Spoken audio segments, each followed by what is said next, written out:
your past has shaped what you're thinking today.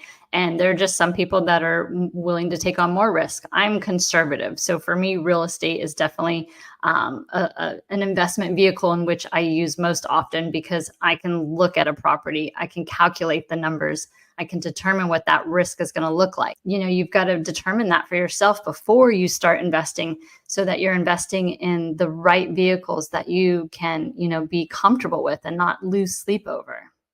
Y'all, today's show is so good.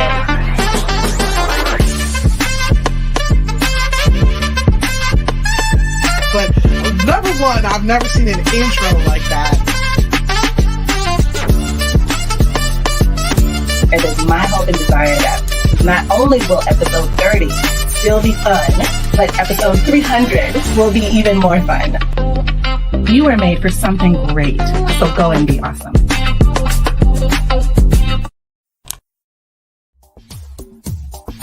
Ten seconds remaining.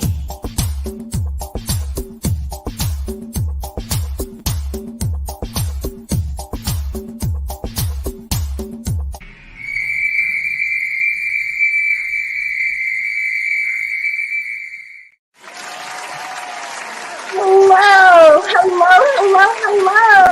and welcome to the show. My name is Renee Hastings, and I'm your host of Renee Speaks. Y'all, today's show is going to be so good, and one of the reasons is because of our sponsor, Wilbron, Alabama's premier public relations firm. Y'all, today's guest is absolutely amazing. Her name is Angela Duncan, and her challenging upbringing fueled her resilience. With a finance degree from California State University, San Marcos, and over 25 years of personal finance experience, she thrived in banking, financial advising, real estate, and insurance. Y'all, now Angela is on a mission to close the poverty gap through financial literacy, inspiring hope, and empowering others to transform their financial futures. Y'all, put your hands together for Angela Duncan.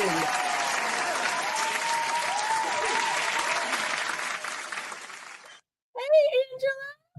I'm so excited to be here today. Thank you for that incredible introduction.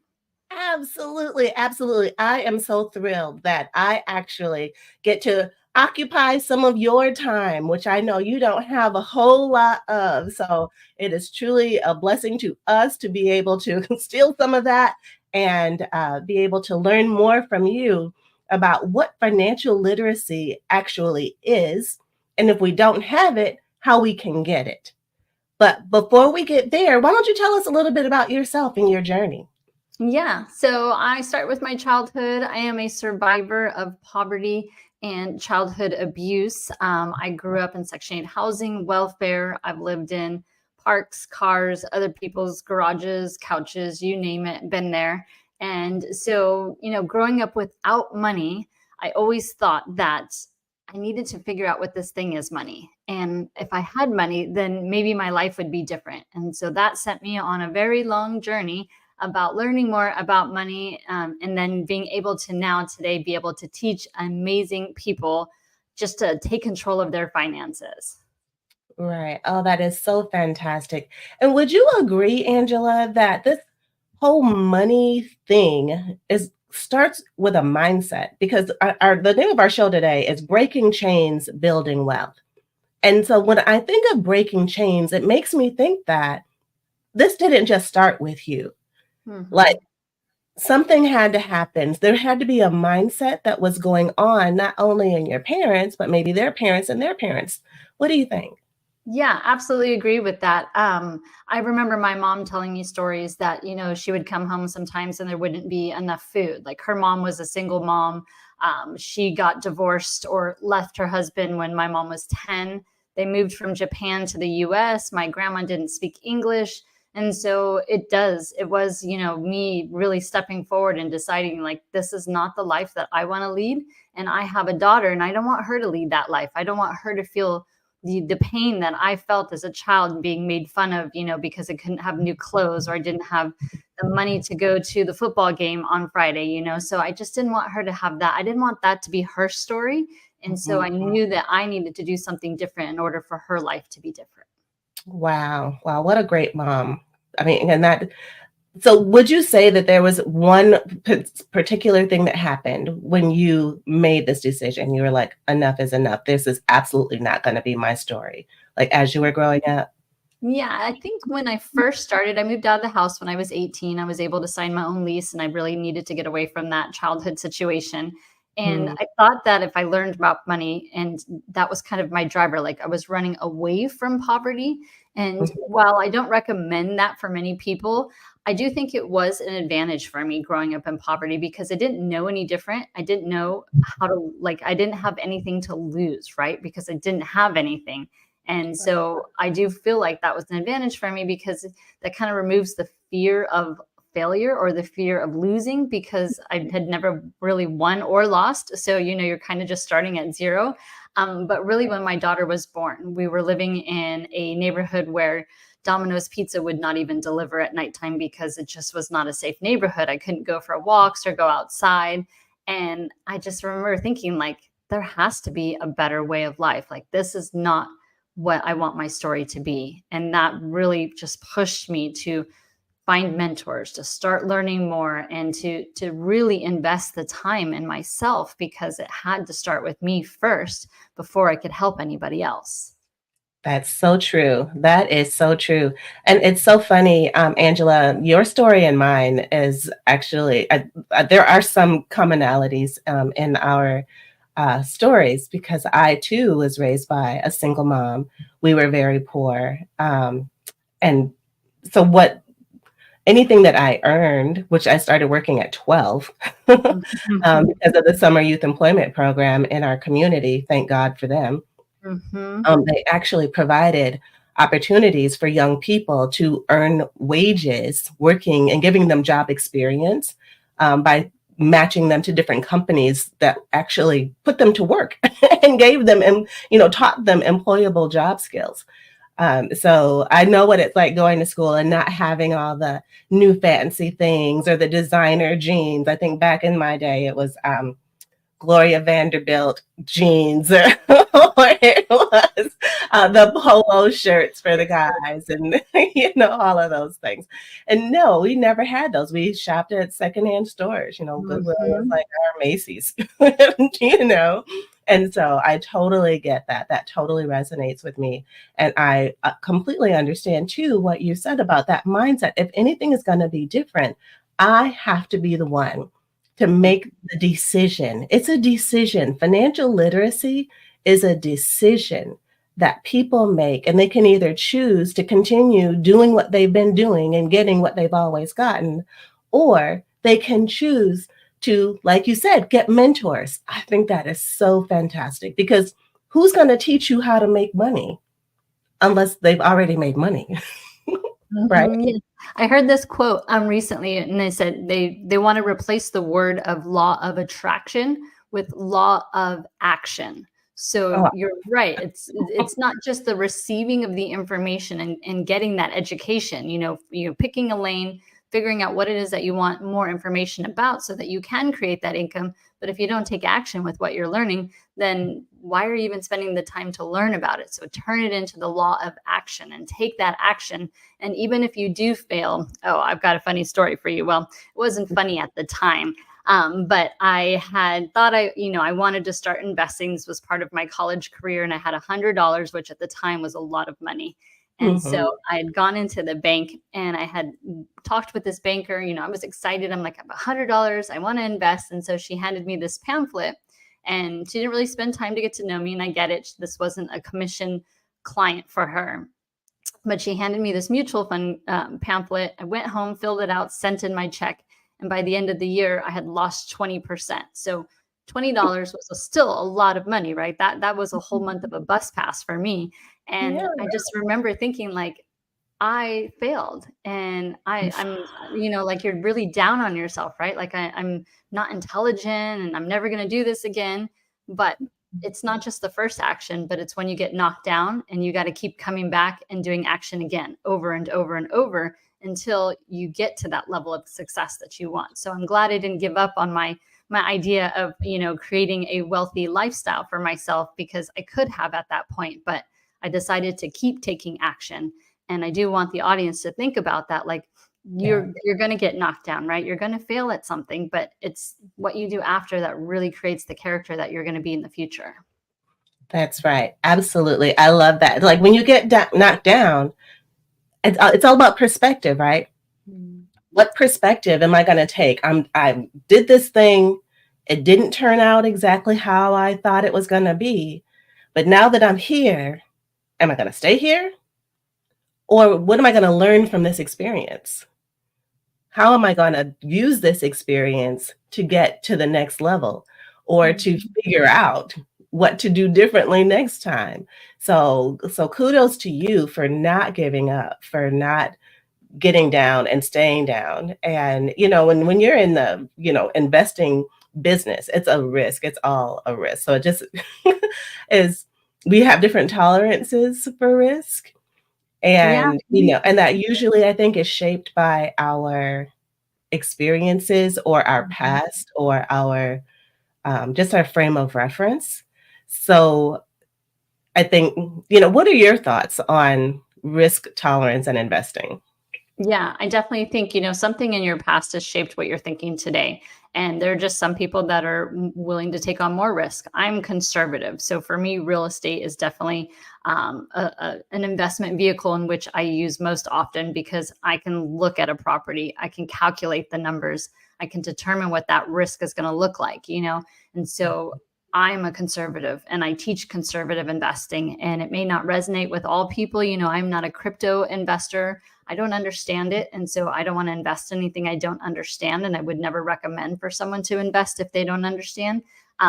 But you've got to determine that for yourself before you start investing, so that you're investing in the right vehicles that you can, be comfortable with and not lose sleep over. Right.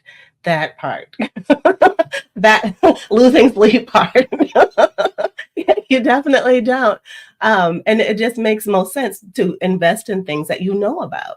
Mm-hmm. So if you have an interest in, I know, concrete or whatever, who's the largest concrete manufacturer out there, then, maybe that's something that you would consider investing in. Is that the way that kind of works? Yeah. I mean, it could be anything from cars to wine to coins, artwork. There's, stock market.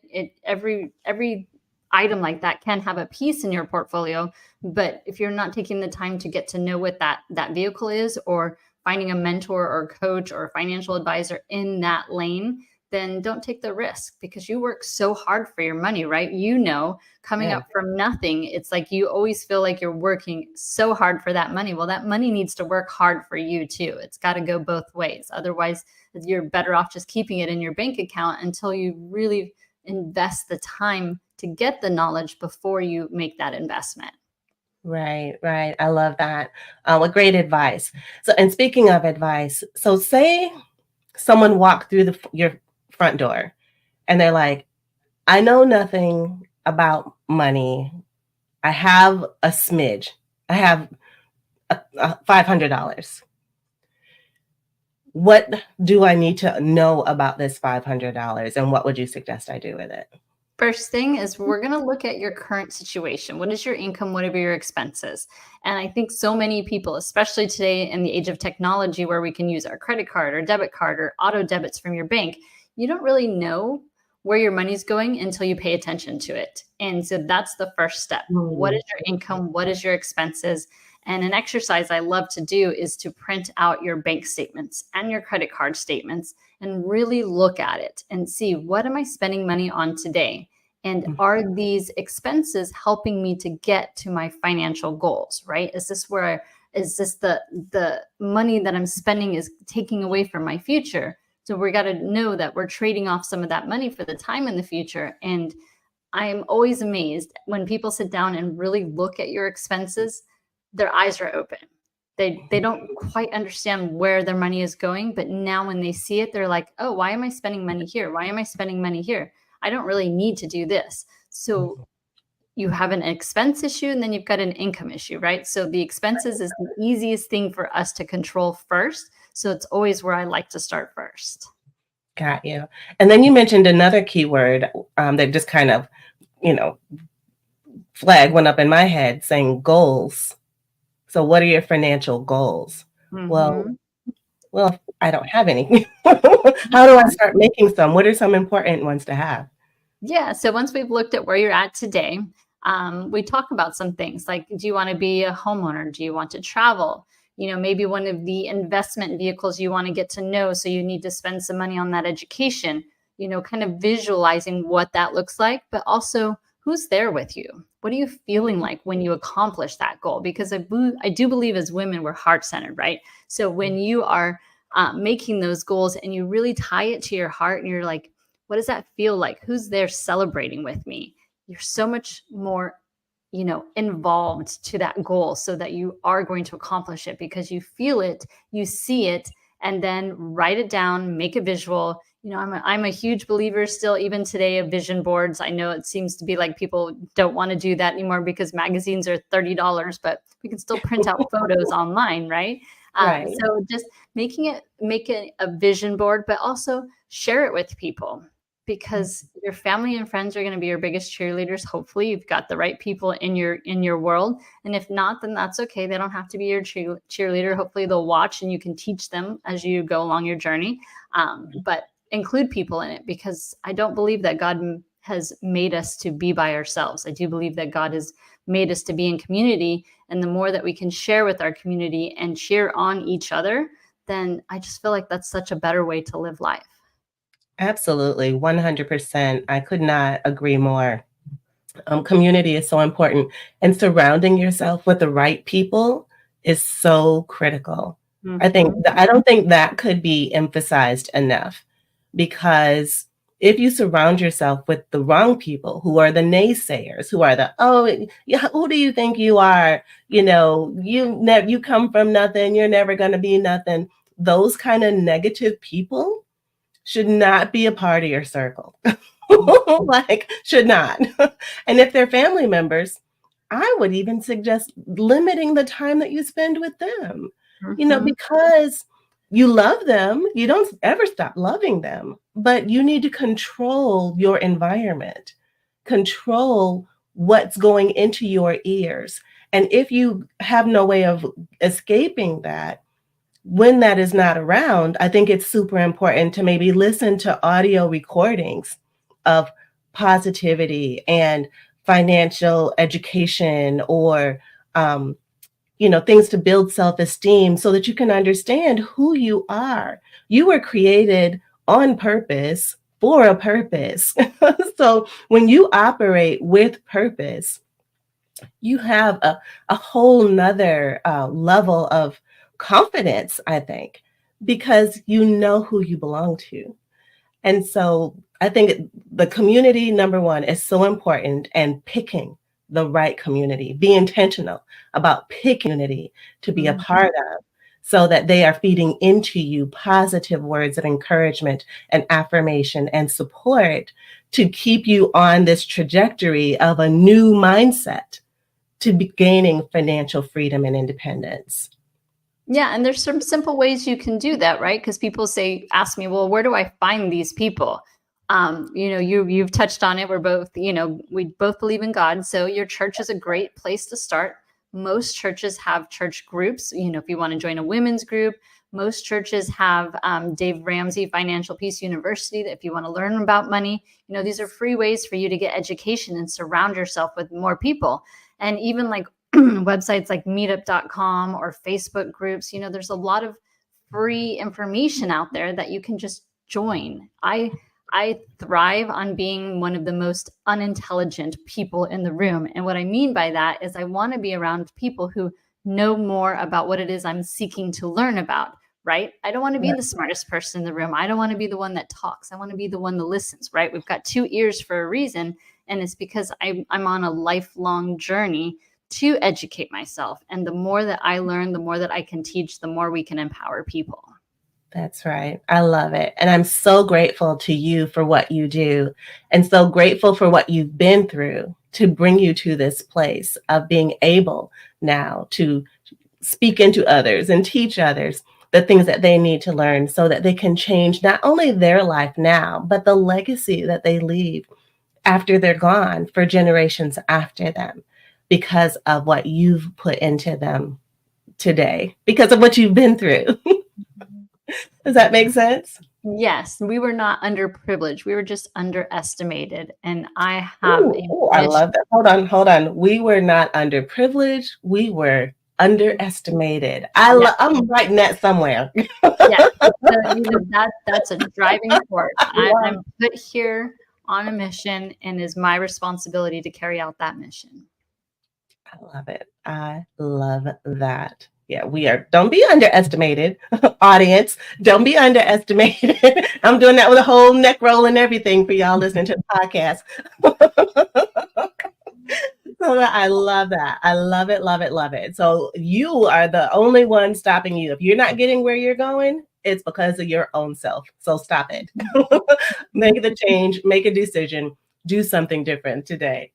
So you mentioned too, Angela, that you went to school and you got a degree in finance so that you could learn more about money. Was there anything that you learned that stood out that still resonates with you today, that kind of is the one nugget that you're like, I'm so glad I learned this?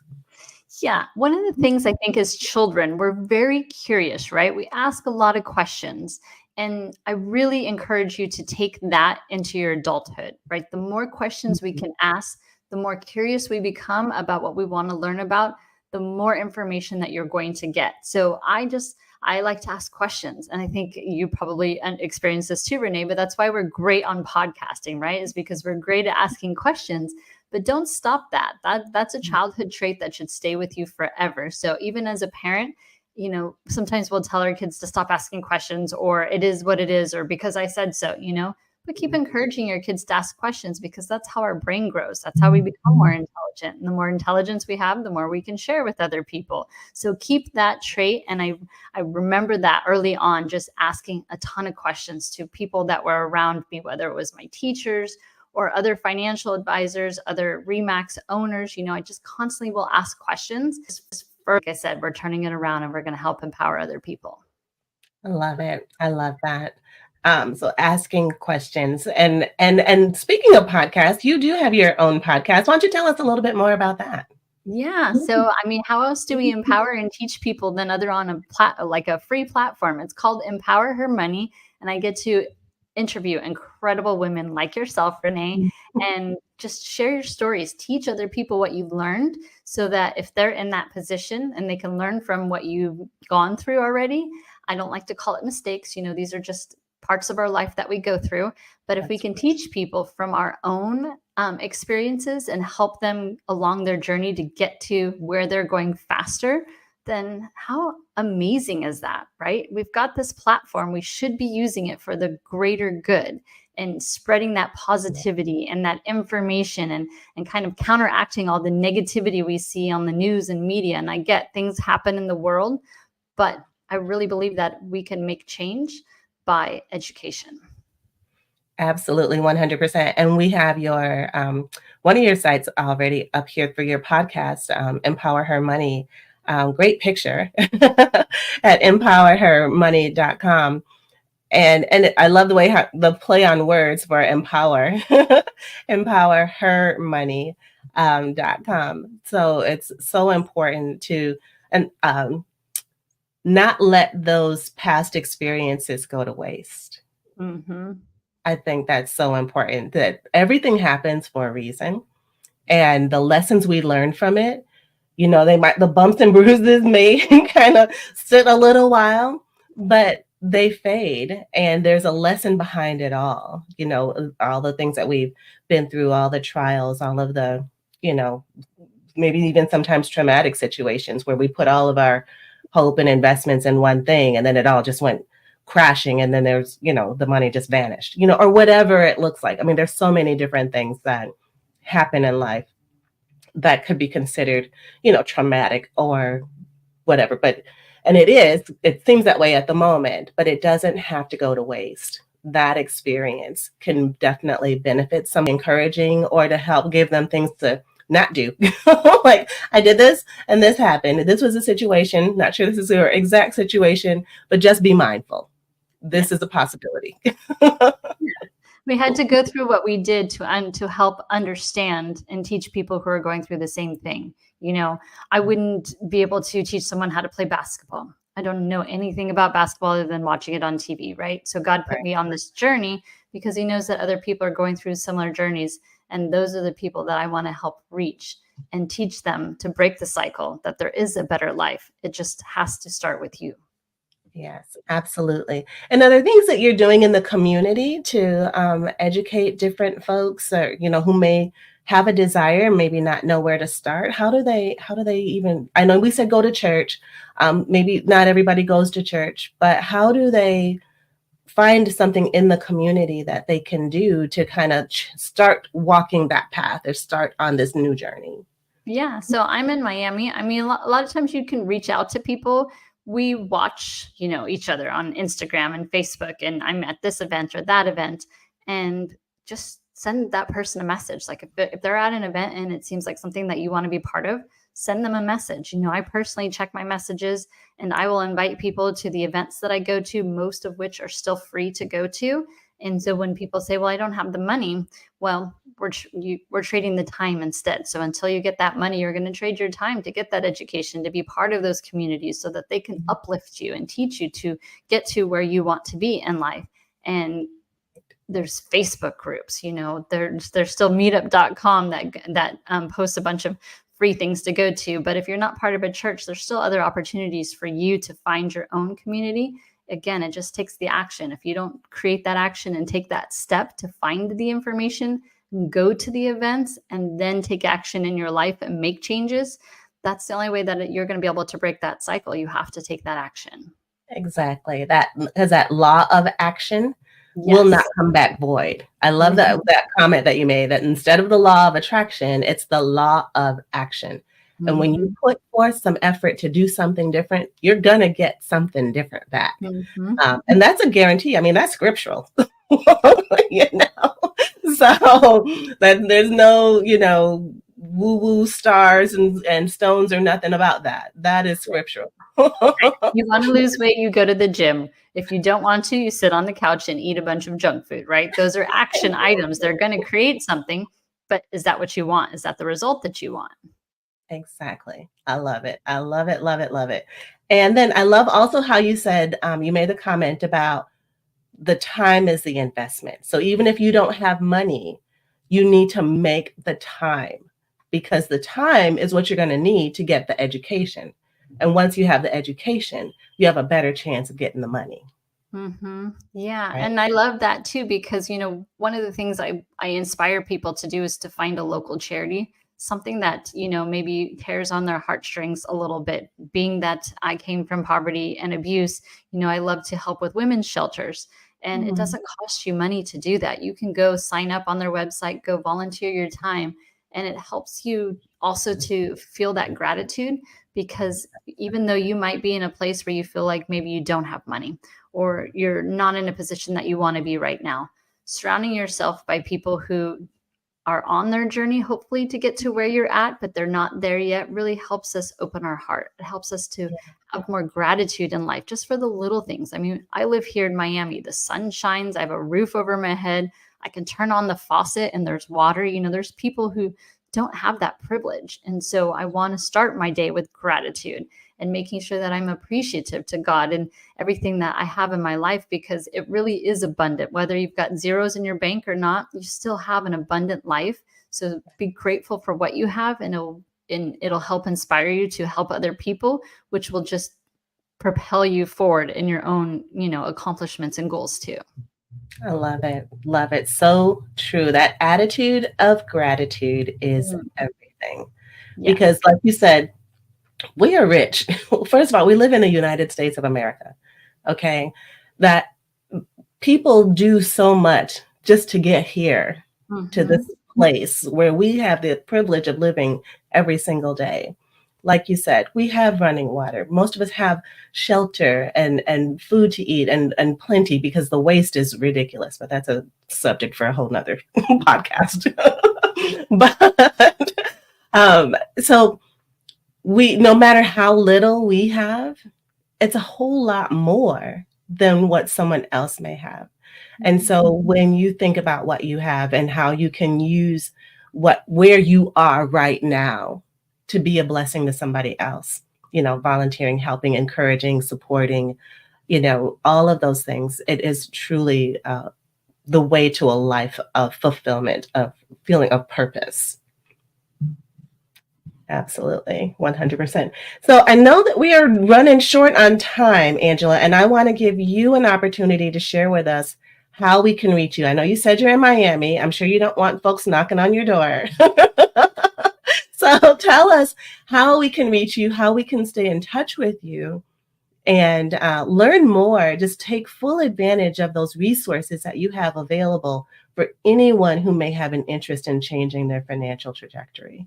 Yeah, I would love for your audience to subscribe and follow to Empower Her Money podcast. It's on all streaming platforms, including YouTube. I'm also on Instagram as Empower Her Money.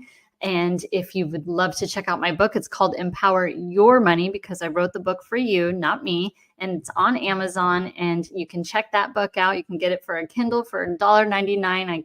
I do my best to keep prices low so that I can reach more people. But yeah, and if you've got many questions at all, send me a message. Like I said, I personally check it, and I will send you a video back with whatever whatever questions I can answer. I love doing personal videos so that I can make sure that I'm answering your questions. Love that. And we have your YouTube channel up here. So good. All these great guests that you've had, and great, incredible topics that you've spoken about that are, YouTube, I guess they call it YouTube University for a reason, yeah. Right? It's free. People use it. So much information. You don't have to go to college and spend, tens of thousands of dollars. YouTube has so much information that you can learn from, and it is free. Absolutely.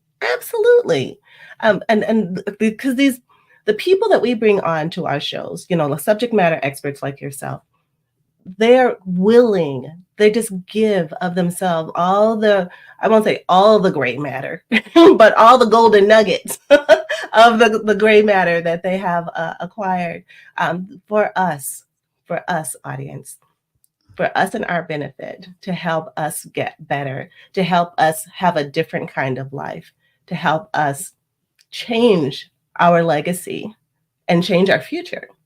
So forward and backward. Love it. Well, as we wrap up, Angela, is there a question that I should have asked that I didn't, that you would like to share with our audience? No, you did an incredible job. I love just focusing on the action. Invest in your own education and take the action once you have that knowledge. Change your life, break the chains, and it is possible. I love it. Thank you so much, Angela. You were made for something great. So go and be.